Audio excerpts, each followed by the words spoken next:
I think it's universally understood that collectively your first place, like the first place that you live on your own, is gonna not be the nicest. It's not gonna have everything that you want. It's going to be like an affordable rent, and hopefully, if all goes according to plan, you slowly build up to getting like something you actually want. And Savannah and his first place that we lived together was it was nothing short of that. It was a complete, well, towards the end, it was the place was literally falling apart. As we were coming downstairs, today's the last day of the month, and we still have like 3 coffees left. And because of that, I decided I wanted to get our 3 coffees, but it's not connected to the internet, which I don't understand how that. We can't get our coffee, is what I'm trying to say. This happened last month too.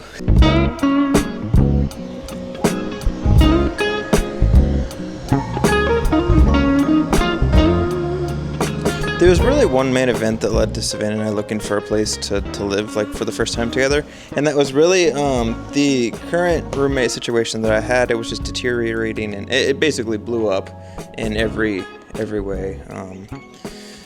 And because of that, I needed to find a place to live. And at the time, Savannah was up for, like, she was about to renew her lease, and she wasn't thrilled with where she was living, which was a townhome. So we decided to try to find a house to rent in the town that we were going to college in. And we needed it to be affordable, but we also like wanted a decent amount of room, one, so that I could play drums, and then 2, so we could just have like some space to breathe.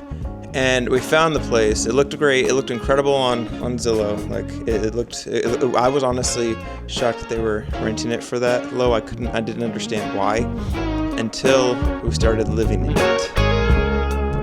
Basically, the first week we lived in the place, everything worked the way it was supposed to. And then this was during the summer. Keep in mind, this is during the summer in Virginia, so it gets pretty hot and humid. The AC just stopped working. It didn't matter how long. It would just run for hours and hours and hours, and the house wouldn't get any cooler.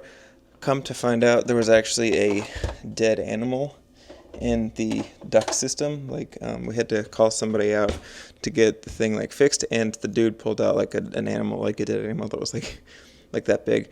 And that was clogging the AC. We got that fixed, and then more problems started to pop up after that. This is like over the course of like a month of us living in there.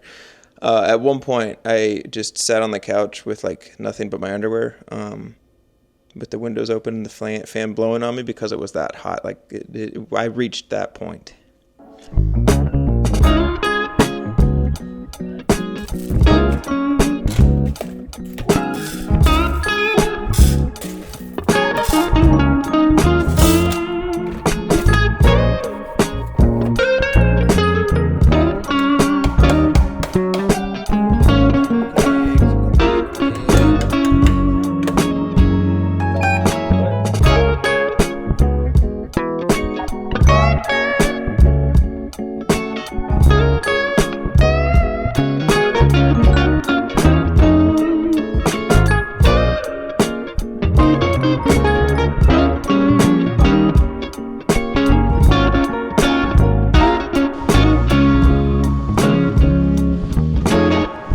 I remember there was actually one time I was out of town and Savannah had called me and she said that the ceiling had caved in at the house.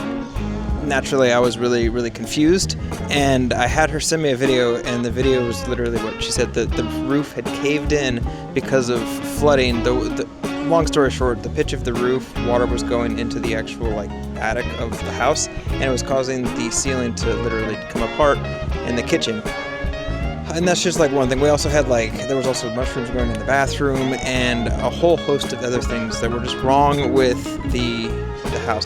You know the saying, putting lipstick on the pig? That's what this house like embodied. That if that was like ever, if you ever needed a visual representation of it being a house, it would have been that house.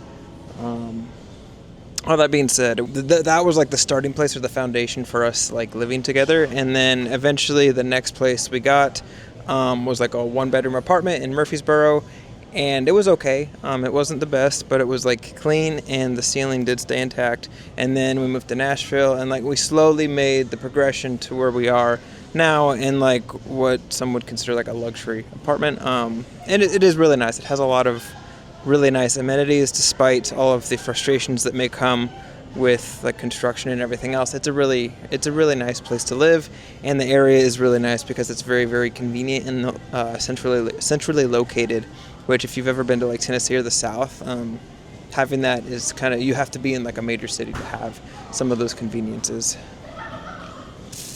Also, we're in Walmart right now because I have to make a video for the Kale app. The last video I made actually made $30, and it was literally just of like a little Olipop soda thing. So I made a video talking about that. If you're interested, I'll link it up here if I remember. And you should definitely check the app out. Honestly, it pays really well for what you have to do.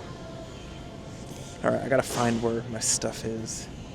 I think it's like a baby food is what I'm what I'm making.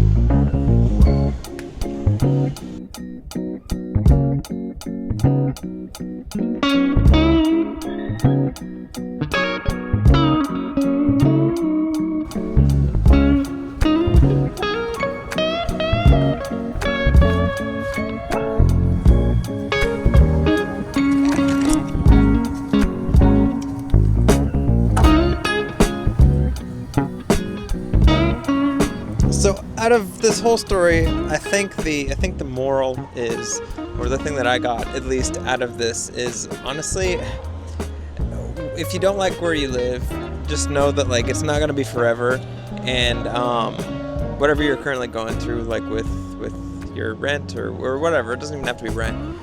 It's very temporary. I think a lot of times, me especially, I'll overthink things and think that it's just the whatever I'm going through. Especially if I don't like it, I just think it's gonna last like taking forever. That's just how my life is going to be for forever, and that's just not the case. That's one reason I love running, because a lot of times with running it's not exactly easy. Especially like tomorrow, I'm getting up at 4:30 to run because the people are coming here to do like the walls finally tomorrow, hopefully, and I have a 14-mile run. So to make sure that I have plenty of time and everything else, and my head's just in the right space for that, I'm getting up at 4:30 to go run at 5. And that's not easy, and I really don't want to do it, but one thing that running has really, really taught me is everything's temporary, and things aren't as big of a deal and as long-term as you think, at least most things. Yeah, so I mean, even with like, and even that, like looking back on the house, it was really terrible going through the attic coming into the kitchen because the landlord really didn't want to fix it, and it was a fight to get them to fix it or do anything about it, and even to give us our security deposit back, it was a fight. And on top of that, we had moved to Tennessee at that point, so you're having a fight across state lines, and it was a headache dealing with that because we didn't have any money and everything else, and a bunch of other details. But looking back on it now, it's just a funny little memory that Savannah and I both share. So yeah, if you get anything out of this video, just know whatever you're going through, if it sucks, then it's just temporary and life does go on. Alright, I'm gonna go inside and probably honestly take it easy and sleep because I got an early morning.